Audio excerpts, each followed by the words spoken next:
కారణైకతరణీ విఘ్నాటవీహవ్యవాట్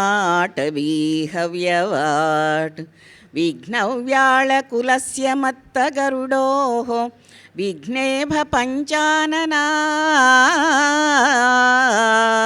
విఘ్నోత్తుంగగిరిప్రభేదనః పవిః విఘ్నాబ్ధికుంభోద్భవా విఘ్నాఘౌఘఘనప్రచండపవనా విఘ్నేశ్వరః పాతు మాం విఘ్నేశ్వరః పాతు మాం విఘ్నేశ్వరః పాతు మాం. శ్రీశేషశైలసునికేతన దివ్యమూర్తే నారాయణాచ్యుత హరే నళినాయతాక్ష లీలాకటాక్ష పరిరక్షిత సర్వలోకా శ్రీవేంకటేశ మమ దేహి కరావలంబం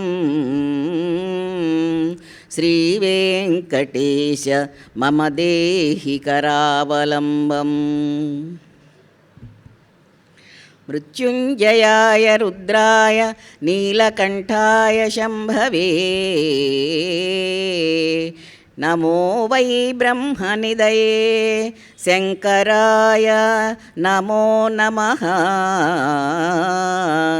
నమో నమః. అఖిలాండకోటి బ్రహ్మాండ నాయకుడు ఆది మధ్యాంతరహితుడు ఆపద్బాంధవుడు అనాథరక్షకుడైన స్వామివారి దివ్య చరణారవిందములకు శిరసా ప్రణమిల్లుతూ స్వామివారు నాకు ఇచ్చినటువంటి అవకాశానికి జన్మ జన్మల పర్యంతం రుణపడి ఉండాలి. ఎందుకంటే స్వామి తత్వాన్ని స్వామివారిని గురించి చెప్పుకునేటటువంటి భాగ్యం అనేటటువంటిది అందరికో మరి అది చాలా దుర్లభమైనటువంటి విషయం.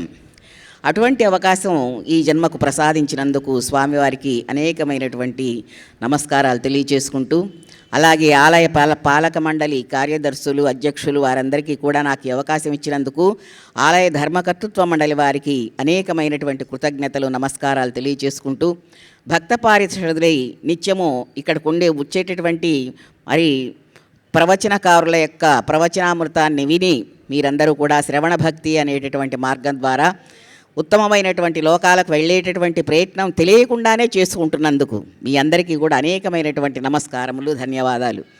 ఎందుకంటే మనకు నవవిధమైనటువంటి భక్తి మార్గాలు చెప్పారు.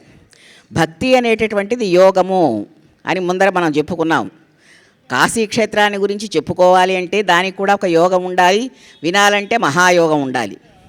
అట్లాంటి యోగము లేనటువంటి వారు ఏమైనారో మనం నిన్నటి మరి గాథలో మనం తెలియజేశాం. ఎట్లాగంటే భక్తి అనేటటువంటి 9 మార్గాలు చెప్పారు. శ్రవణం, కీర్తనం, విష్ణో స్మరణం, పాదసేవనం, అర్చనం, వందనం, దాస్యం, సఖ్యం, ఆత్మనివేదనం. భక్తి మార్గాలతోటి పరమాత్మను చేరడానికి ఎన్నో మార్గాలు చెప్పారు. దానికి కులమత విచక్షణ అనేటటువంటిది ఏమీ లేదు. మరి లింగ జాతి వయోభేదములు కూడా ఏమీ లేవు. స్వామివారి యొక్క దివ్యమైనటువంటి పాదామృత సేవ కావించడానికి ప్రతి ఒక్కరూ కూడా అర్హులే. మరి అర్హులైనటువంటి వారు కృషి చేయాలంటే ఏమిటి మార్గం అంటే 9 మార్గాలు చెప్పారు. 1 కాదు, 2 కాదు, 3 కాదు. శ్రవణం, ముందర శ్రవణం చేయండి. చాలా తేలికైనటువంటి విషయం. ఎక్కడైనా స్వామివారిని గురించి ప్రవచనామృతాలు కానీ ఏవైనా గాథలు కానీ వినిపించేటప్పుడు తమంత తానుగా వచ్చి కూర్చుంటారు కొంతమంది. అది ఏమిటంటే వారి యొక్క యోగ్యత.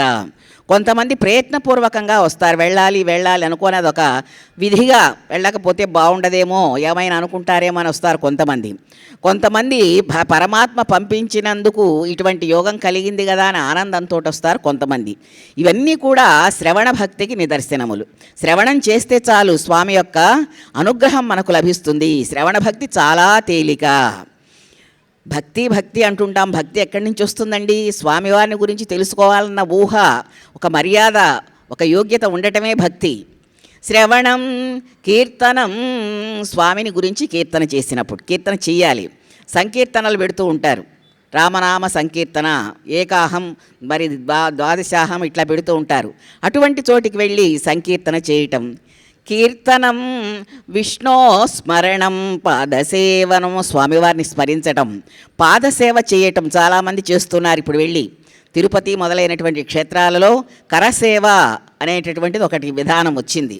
ఆ కరసేవకు వెళ్ళేటటువంటి వాళ్ళందరూ బృందాలుగా వెళ్ళి స్వామివారికి అక్కడ ఉచితంగా సేవ చేస్తూ ఉన్నారు, అక్కడ ఆలయం దగ్గర ఆ క్షేత్రంలో. అట్లాగా పాదసేవనం, అర్చనం, వందనం. వందనం ఇంకా తేలికండి. ఎక్కడైనా స్వామి ప్రతిమ కనిపించగానే నమస్కారం చేస్తే చాలు, దానికైనటువంటి ఉపపత్తి మనకు లభిస్తుంది. వందనము అనేటటువంటిది ఉండాలి. స్వామివారి ధ్వజస్తంభము అనేటటువంటిది ఏమిటంటే దాంట్లో అనేకమైనటువంటి ధర్మాలు, ఆసక్తి కలిగినటువంటి విషయాలు ఉన్నాయి. ధ్వజము స్వామివారి యొక్క ధ్వజం, స్వామివారి యొక్క కీర్తి ప్రతిష్టలకు పతాక ధ్వజస్తంభం. స్వామివారి యొక్క ఇక్కడ ఉన్నారు స్వామి, మహిమ కలిగినటువంటి స్వామి ఇక్కడ ఉన్నారని తెలియజేసేది ధ్వజము. ఆ ధ్వజానికి కూడా నమస్కారం చేసుకోమన్నారు. ఎక్కడ స్వామి యొక్క లీలా విశేషాలు ప్రదర్శనం అవుతాయో అక్కడల్లా కూడా 2 చేతులు ఎత్తి నమస్కారం చేయాలి. మనం వెళ్ళేటప్పుడు దేవాలయాలు కనిపిస్తూ ఉంటాయి, నమస్కారం స్వామి అని మనసులో అనుకున్నా చాలు, 2 చేతులు ఎత్తి వందన ఆ భంగిమ లేకపోయినా మనసులో స్వామి ఇక్కడ ఉన్నావా నీకు నమస్కారము. అట్లాగే విద్యాలయాలకు కూడా నమస్కారం చేయాలి, ఎందుకంటే అక్కడ సరస్వతి మాత శారదాదేవి కొలువై ఉంటుంది. వందనం, దాస్యం, దాస్యం చేయటం స్వామికి, ఇక్కడికి వచ్చి ఏదైనా సేవ చేయటం, మనకు కలిగిన దాంట్లో స్వామికి సమర్పించటం, స్వామి అంతా నీదే కదా ఇదంతా అనేటటువంటి భావన కలిగి ఉండటం దాస్యం అనేటటువంటి భక్తికి తార్కాణం.